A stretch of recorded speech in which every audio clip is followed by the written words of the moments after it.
I want to start here.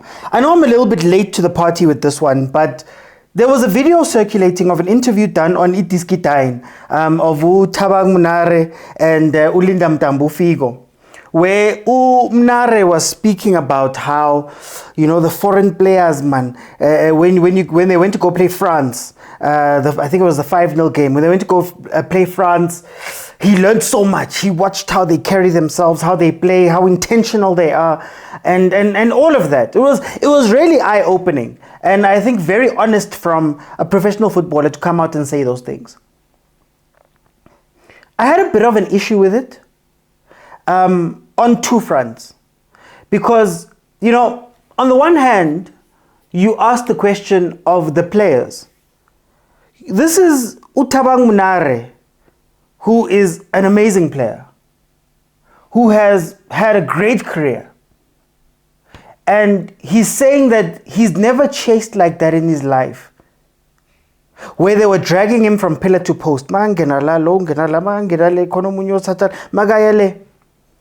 And in my head, I started thinking to myself, Abu Tabang Monare are playing national team level, aka at that point he was one of the best that we had, playing for one of the biggest teams in the country, a team that is well historied. It's not a team that started in the mid-2000s. Abu Pirates are what, 80 something years old, 87 if I'm not mistaken. That's how old the Pirates is, 1937. And you wonder that if you're going into that game and that is shocking you there, what is it that is done at our clubs? Because for me, it feels a little bit like our clubs, just do the barest of minimums with natural talent, with the hopes that somebody else is going to develop the player, or somebody else is going to teach the player certain things, or that you have to go to Europe. We're looking at like Aborile right now. Everybody's saying that he needs to go to Europe so he can finish off and learn certain things.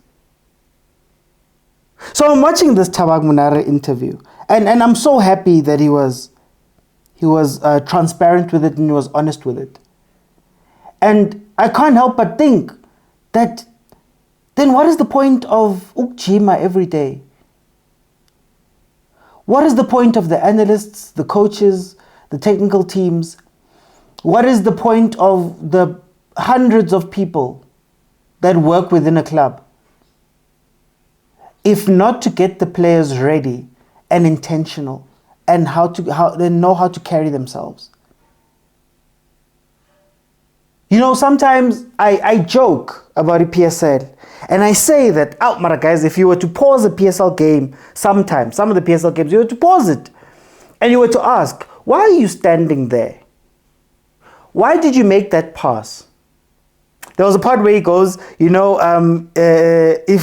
you do it with those guys, if you're with those guys, go to bashute, uzol pick up a netin, for example. And in my head, I'm thinking to myself, these are professionals.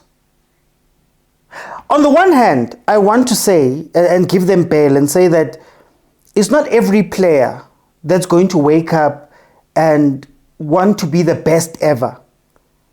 It's impossible to have that. Otherwise, we'd have hundreds of thousands of Ronaldos, of Messis. It's not every player. But at what point do you as a professional player go, I do the same thing? What Kante and Griezmann are doing overseas and learning at their clubs, I have similar facilities. I have similar time. I have similar resources, equipment. When am I going to sit back and say, okay, I need to get better? I'm a big fan of the NBA. I'm a big fan of the NFL. And the one thing that you hear most from those players, the great ones, the big ones, even some of the mid ones, they'll tell you that I am one of what, 4,500 people that get to do this job. I'm going to hire a chef. I'm going to hire psychologists. I'm going to hire my own coaches.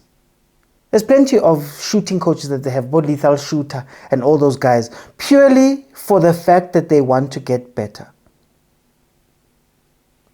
And when I'm looking at the players, I'm looking at it and I'm going, Mus, you watch Barcelona. You watch Real Madrid. You watch Man City. Mbappe, you watch them. Are you analyzing games afterwards?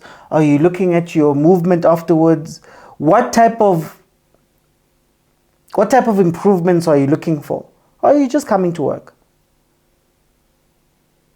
But the second part of this conversation that I think is very important is also to note that, like I said, it's not every player that can sit down and think about those things and want to do that and want to get better and want to hire and want to do all of that. But you know what happens? Another thing I've learned about overseas. They've created an environment where you have to do those things. They've created an environment where you can't get away with doing the barest of minimums, especially at the top level. He was speaking about Abo France, Abo Mbappe. The amount of time and structure that is put into those players for them to learn all of those things. It's not because they're more talented. It's not because they're more hungry.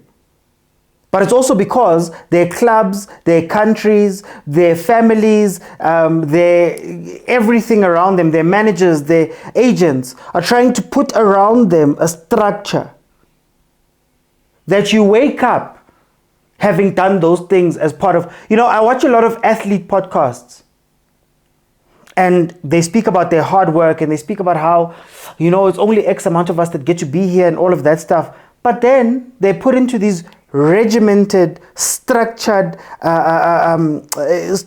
programs where your every move is accounted for, where you don't have to worry about life and all of those things, where they make sure that we are grooming you to be the best right now. How many of those places do we have in SA? How many institutions can we say have built players? Like legit built players? Outside of your Sundownses. Outside of maybe you can point to Supersport. How many have actually made people better? And how important is that? Because Griezmann did not wake up knowing that he's going to drag Monare here and Kante is going to go there. And when Monare goes back and goes to Kante, uyochiga ayelena.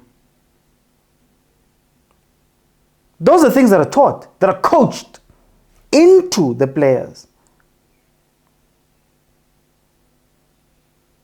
So I ask a lot, and if there are any former players or any guys, coaches that can explain to us more about it, how much of the tactical work, the technical work, the growth work is made? How much of the planning, of the movement, of the this, of the that, how much of that is given to the players? Because we find a PSL where we are hoping that players who have been in the PSL for a very long time can profit from a striker's coach now. In that story, Tabang Monare speaks about Hugo Bruce, and he says Hugo Bruce told them that they were going to learn, they were going to see. That he wasn't mad that they lost at the end of it because he was kind of expecting it, and he told them that, no guys, relax on. You're about to go play real football or see real football be played. After a long career, after development, after this, after that, even to get to the national team level, that's when those questions are asked. When we know about Mbappe, they've been asked those questions since they were 16. They've been put into those situations since they were 15, 14, 13. What is going on at our clubs? And why are we not getting players right? I'm old enough to remember clearly when Penny came back to the country. And Penny was overweight, you know, came back to Pirates and he lit the league alight. Hey, that man was scoring and doing everything. Just because Upeni has had the luxury of going overseas and having those things instilled, he was playing at a different level than a lot of our players.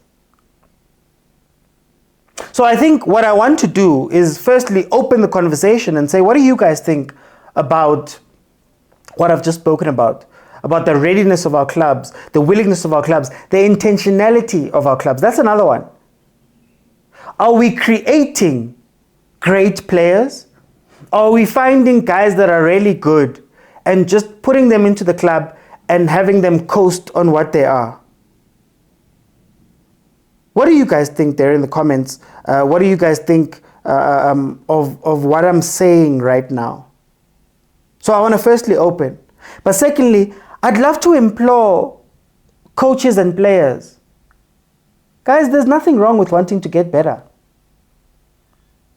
There's nothing wrong with putting aside time. When they speak about Tom Brady and all of those guys, they say that, hey, when he was at home, to have some time with his family, but for the most part, he'd be sitting there and he'd be going, okay, what did I do wrong last game? What did I do right last game? And if you are doing those things, please let us know as well, just so that we can fill in the blanks as fans too and not be unfair if that is the case. But can we take the job seriously? Can you find yourself striker coaches on your own and work on your craft, work on your finishing? Because sometimes in our league, it does look like, man, hey, it's taking a little bit outside of the performing teams, Abo Sundowns Club. Which leads me to the second thing that I want to speak about today. Sorry to interrupt the video that I'm sure you're enjoying, but I just wanted to say thank you for all of the support that you guys have shown me and my Overthinking Football platform. I'm a one-man band that's doing all of this, and I really do enjoy the comments about how, you know, Supersport needs to come fetch me and SABC and all of that stuff. And I think it speaks to the quality of the content, but also the amount of effort that I put in. So I just wanted to say thank you. But the truth is that Abo Supersport and all of those guys, yes, we're competing with them, but it's a completely different place.